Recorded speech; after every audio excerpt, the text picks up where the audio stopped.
Coming up on a newscast. North Korea launched ballistic missiles into the East Sea. The move is viewed as a show of defiance against Seoul and Washington's joint drills. Seoul's intel agency believes North Korea could conduct a nuke test between October and November. Chances of the regime carrying out such action seem likely as tunnel number 3 at the Punggye site looks to be completed. The South Korean won dips against the greenback again. This comes as the U.S. dollar undergoes an historic rally, troubling the global economy.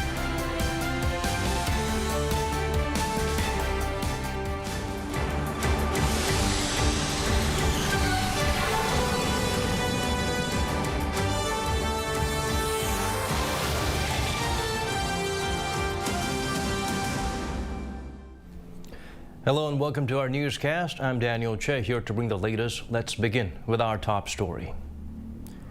North Korea launched 2 ballistic missiles into the East Sea. Wednesday's action appears to have been carried out to lash out against Seoul and Washington over their joint military drills. Kim Jong-sil starts us off. On Wednesday evening, North Korea fired 2 ballistic missiles toward the East Sea. This is after firing a short-range ballistic missile on Sunday. The Joint Chiefs of Staff said at around 6:10 p.m. and 6:20 p.m. on Wednesday, 2 short-range ballistic missiles were fired from the Sunan district of Pyongyang. The officials also said that the South Korean military has strengthened surveillance and is in full readiness while closely working together with the U.S.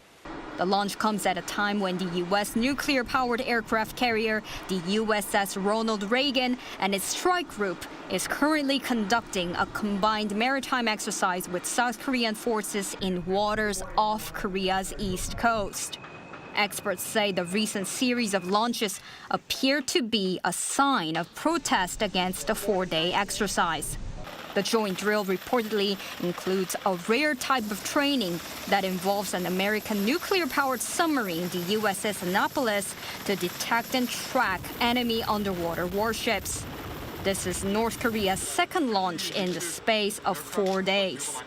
Early on Sunday, the regime fired a single short-range ballistic missile from an area on the west coast near Taecheon County, Pyeongan-buk-do province, into the East Sea.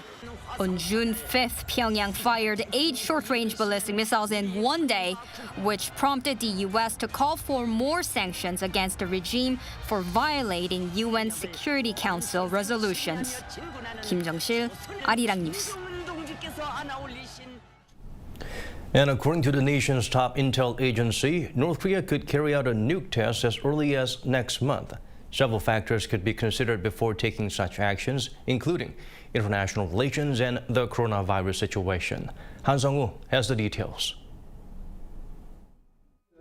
South Korea's National Intelligence Service has told lawmakers there's a chance North Korea could conduct its 7th nuclear test sometime between October 16th and November 7th, between the Chinese Communist Party's 20th National Congress and the United States midterm elections.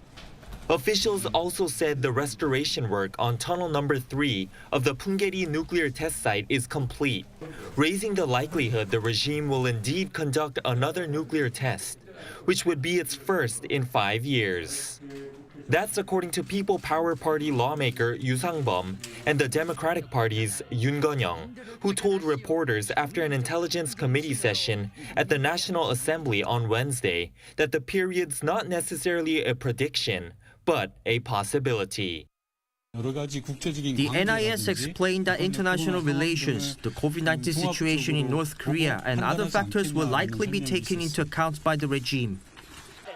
The lawmakers added they were told the woman recently spotted on state television assisting leader Kim Jong-un in close proximity is Hong Yoon-mi, a former drummer in the North's Morambong band, who's now in charge of collecting items and papers from Kim during state events. The NIS believes she's assisting the protocol duties of Hyun Song-wol, not replacing her. They also said that the intelligence agency placed doubt on the suggestion that a different, younger girl also recently seen on North Korean state television could be Kim Jong-un's daughter, as had been reported by foreign media outlets, citing Chinese experts. Considering how the Kim family manages its household, it's improbable the little girl is Kim Ju-ae. Meanwhile, the NIS revealed Kim Jong-un and Chinese head of state Xi Jinping have exchanged letters, 6 sent by Kim and 2 by Xi. It also reported to the committee that the regime has carried out a large-scale COVID-19 inoculation campaign on those living in border regions. And according to the agency, Kim has returned to somewhere between 130 and 140 kilograms and currently shows no signs of health issues. 한성우, Arirang News. South Korea's domestically developed KF-21 successfully completed a test flight with landing gear raised, demonstrating its capability to conduct a safe flight. The country's defense minister expressed confidence the supersonic fighter will play a key role in deterring threats from across the border. Bae Eun-ji has the full story. South Korea's newly developed fighter jet, the KF-21, takes off from an airbase in Sachon City, located about 400 kilometers southeast of Seoul, at about 3 p.m. on Wednesday. It flew for about 20 minutes with its landing gear raised, the first time it has done so publicly. Video footage of its very first flight in July had shown the aircraft landing gear released. With the aircraft now capable of conducting a safe flight, a ceremony took place on Wednesday to celebrate.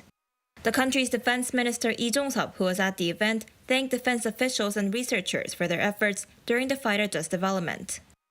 South Korea's KF-21 will play a key role in safeguarding our airspace, which is going to dominate future battlefields. It's also going to play a significant role in deterring North Korean threats. The development of the 4.5 generation fighter jet began in 2016 with the aim of replacing the country's fleet of aging F-4s and F-5s. For the next 4 years, more prototypes of the KF-21 will be put through around 2,000 more test flights before manufacturing can begin in 2026. By 2032, the country aims to produce 120 of these aircraft and deploy them to its air force. Bae Eun-ji, Arirang News. Seoul's prime minister held talks with his Japanese counterpart. They saw eye to eye on the need to improve bilateral relations and agreed to pursue diplomatic efforts to that end. Kim Dami shares with us what was discussed. South Korea's Prime Minister Han Duck-soo, speaking with Japanese PM Fumio Kishida, stressed the urgent need to improve Seoul-Tokyo ties, saying better relations are in the interest of both sides. He was speaking in a 25-minute meeting with the Japanese PM in Tokyo on Wednesday on the sidelines of Shinzo Abe's state funeral. Our two countries are close neighbors and important partners that share democratic values and market economy principles. Young people especially want to understand each other. Han added that the conditions are in place for a turning point in bilateral relations. Kishida said he appreciated the many condolences received from South Korea for Abe's death, including from President Yoon Suk-yeol, as well as for Han's attendance at the state funeral. I would like to express my sincere gratitude to Prime Minister Han Duck-soo and other Korean officials for attending the funeral of former Prime Minister Abe. According to South Korea's first Vice Foreign Minister Do Hyun-dong, who accompanied Han, the two prime ministers discussed ways to improve ties, including finding the best solution for the forced labor dispute. Though there was no detailed conversation about such solutions, Han and Kishida pointed to the need to expedite communication through diplomatic negotiations. Also discussed during Wednesday's talks was the need to revitalize people-to-people exchanges following Japan's lifting of its restrictions on foreign tourists. Kim Dami, Arirang News. South Korea's top diplomat met with visiting foreign ministers from the UK and the Netherlands, part of efforts to strengthen bilateral ties with key European countries. Topics discussed include cooperation on global security, economic issues, as well as climate change. Min Soo-hyun brings the highlights from the sessions. Calling the UK a staunch ally, Seoul's Foreign Minister Park Jin warmly welcomed the visiting British Foreign Secretary James Cleverly to Seoul. During their talks at the 7th Foreign Ministerial Strategic Dialogue on Wednesday, Park called on Secretary Cleverly for closer ties. Our two countries are optimal partners in solving global challenges such as climate change and economic security. And let us communicate closely together to to promote bilateral cooperation. In response, Cleverly noted that South Korea and the UK are very close friends and stressed that their partnership will be even stronger. And our duty as foreign ministers is to take what is already good and make it even better still. This is a positive challenge. It is a relationship which I have no doubt will go from strength to strength. It is a relationship built on a strong history, but with a very exciting future. Seoul's foreign ministry said the two sides also agreed to continue further cooperation in areas such as nuclear power plants and supply chains. On North Korea, Park called on the UK, a permanent member of the UN Security Council, for its support so that the international community can adopt a unified response to the growing nuclear threats from North Korea. Later in the day, the British Foreign Secretary also paid a courtesy visit to South Korean President Yoon. On behalf of the British government, Cleverly expressed his gratitude for Yoon's attendance at Queen Elizabeth's state funeral last week. Meanwhile, the top diplomats of South Korea and the Netherlands also held talks Wednesday afternoon to strengthen bilateral ties. Park Jin and Dutch Foreign Minister Wop Hoekstra discussed ways to bolster cooperation in areas like economic security and defense. In their talks, they also said they hope to bring the two countries' partnership to a new strategic level. Min Suk-hyun, Arirang News. Elsewhere around the world, 4 so-called referendums have ended in Russian-occupied regions of Ukraine. An overwhelming majority reported in favor of annexation, according to the local election committees. The results by region are Donetsk 99%, Luhansk 98%, Zaporizhzhia 93%, and Kherson 87%. The final figures will be confirmed within the next 5 days. Britain's defense ministry said Tuesday in an intel update that President Putin is scheduled to address both houses of the Russian parliament on Friday. It also believes the Russian leader will likely use this address to formally announce the accession of the occupied regions. Western countries have firmly dismissed the results, emphasizing they cannot be accepted by the international community.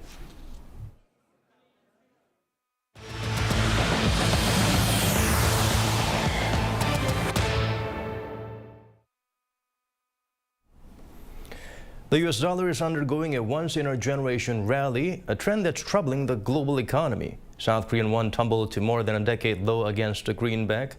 Ji-young helps us look beyond the concerning digits. The South Korean won continues to lose ground, plunging to yet another more than 13-year low against the greenback. The exchange rate during Wednesday's trading crossed 1,440 per U.S. dollar.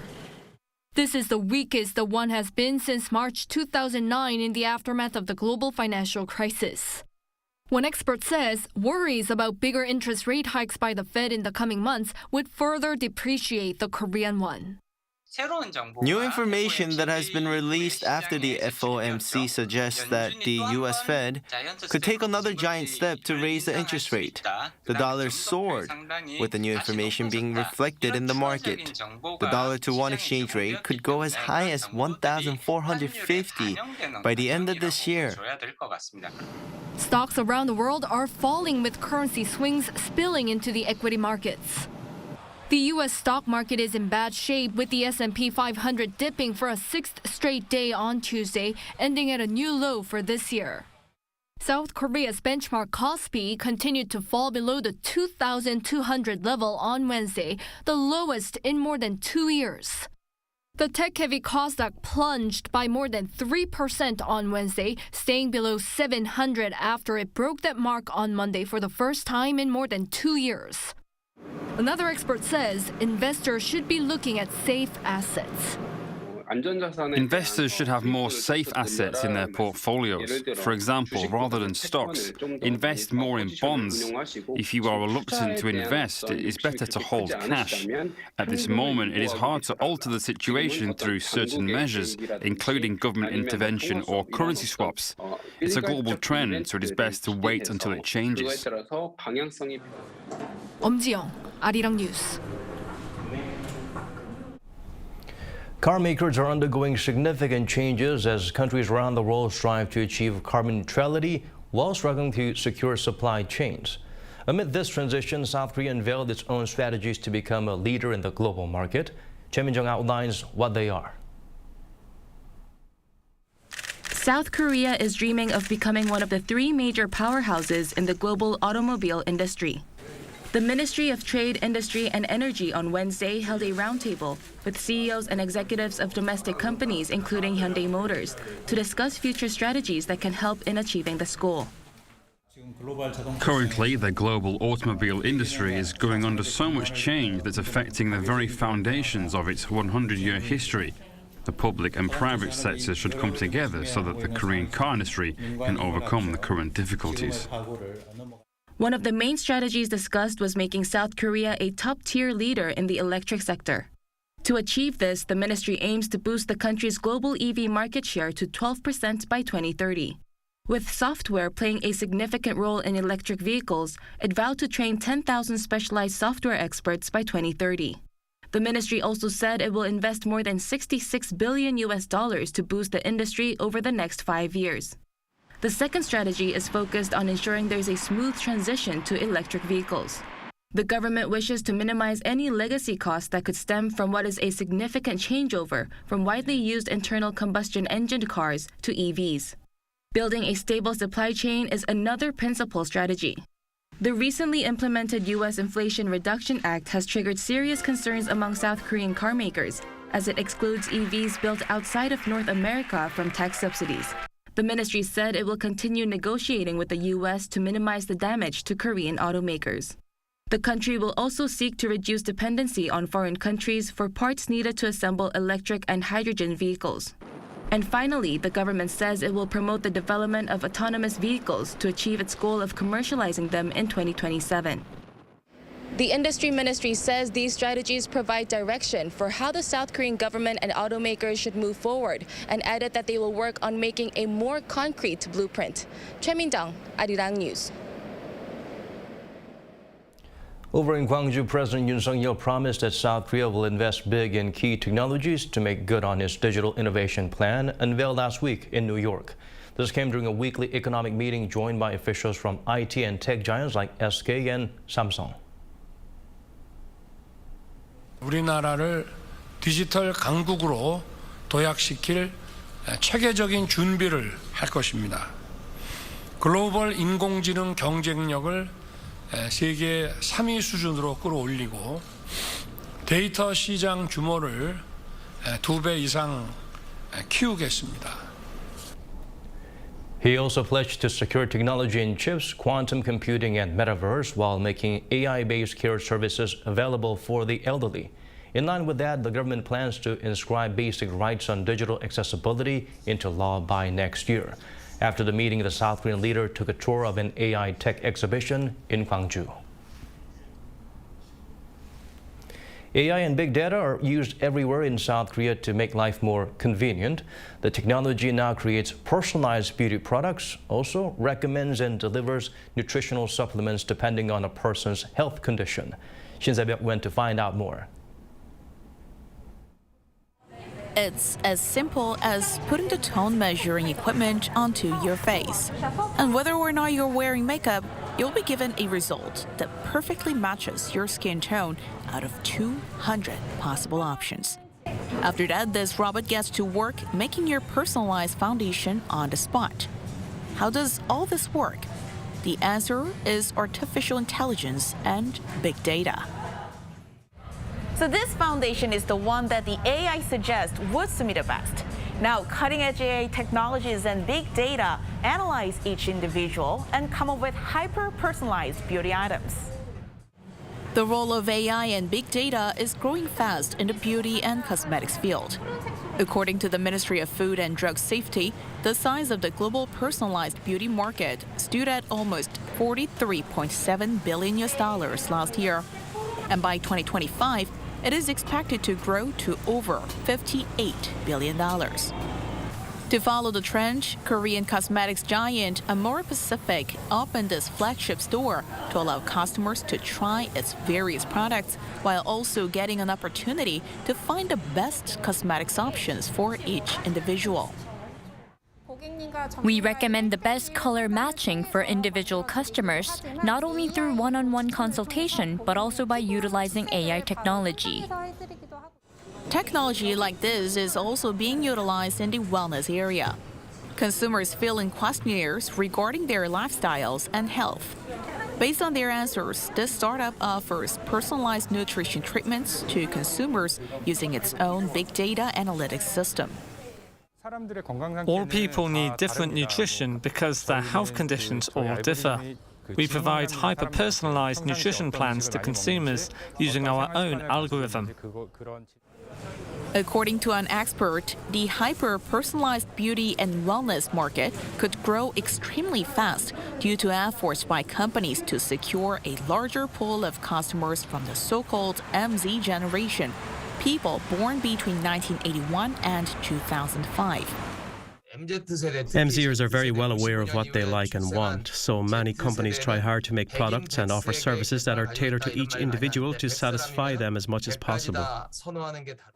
With Gen MZ having increasingly become the most critical consumer group due to their significant purchasing power, such services and products are expected to grow rapidly in the coming years. 신새벽, Arirang News. Shifting our focus to a different story now. Along the border barrier between the two Koreas lies the so-called peace trails, which officially opened to the public. Visitors can immerse themselves in nature preserved by around 7 decades of isolation and also take a glimpse into the country's past. Lee Si-woo takes us there. A set of security gates open, leading to the road to Mount Kumgang. Part of the 32-kilometer-long road leading to the mountain in North Korea is now officially open to the public after a pilot scheme was run in the past couple of years. It is one of the so-called 11 DMZ peace trails and is part of South Korea's efforts to turn the buffer zone and nearby regions into areas symbolizing peace and coexistence. A tour group of 20 people, selected through a lottery, walk along the trail led by a guide. The scenic route, preserved by around 70 years of isolation, offers rare sights of wildflowers. But there's also evidence of division. Heavy rocks ready to be pushed onto the trail to stop tanks in case of invasion align the sides. Holes have been drilled in the boulders so explosives can be placed inside. At the end of the trail, another set of heavy gates await. This is Samdaegyo Tongmun, or gate, where entry by civilians is strictly prohibited. Only 2.6 kilometers from this gate is a military demarcation line dividing South and North Korea. From the gate, one can take a glimpse at guard posts on mountain peaks from where those stationed there can view Mount Kumgang beyond. Walking back, the group is led to another scenic site, to Taeyeon. It is here that waters with sources in both South and North Korea come together to create a pounding waterfall and emerald-colored plunge pool. Visitors say they appreciate the rare chance to immerse themselves in untouched nature. Since the trail has been closed off, the environment was well preserved, so it was very natural. It has been peaceful and healing to walk along the trail. The road to Mount Kumgang will remain open until the end of October. Those wishing to visit the trail can sign up online to be entered in the lottery. Lee Si-woo, Arirang News, Yanggu.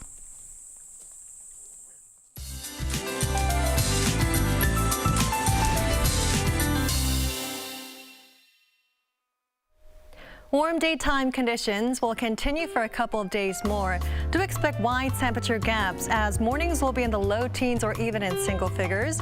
Tomorrow, Seoul will see a gap of nearly 11 degrees, while other inland regions may see bigger differences in daily temperatures. Make sure to dress in layers to keep your body temperatures warm. With the daytime heat prolonging, overall humidity levels are dropping as well. For inland regions, the atmosphere is dry overall, and this can increase the risk of wildfires. For Chungcheongdo province and southern regions, UV radiation will be in the high range. To avoid any sunburns or skin aggravations, make sure to wear sun protection items. Morning lows in Seoul and Gwangju will be starting off at 16 degrees tomorrow. The entire nation will be under sunny spells for the daytime. Seoul and Daejeon will be reaching 27, Gwangju 28, and Gyeongju will be hot at 29 degrees. For the remainder of the week, a similar weather pattern of warm daytime highs and wide temperature gaps will prevail. That's all for now, and here are the weather conditions around the world.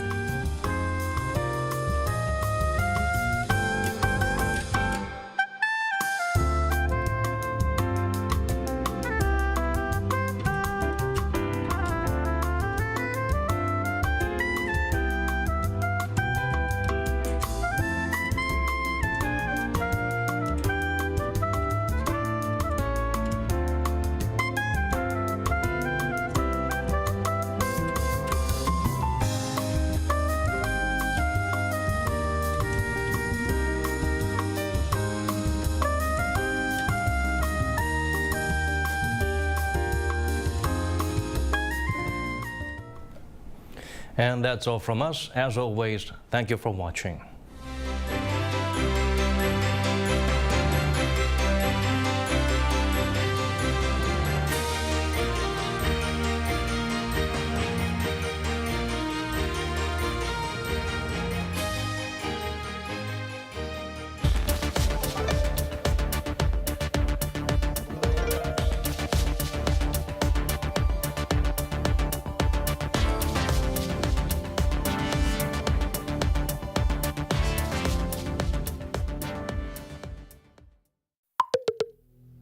An electronic message in your mailbox.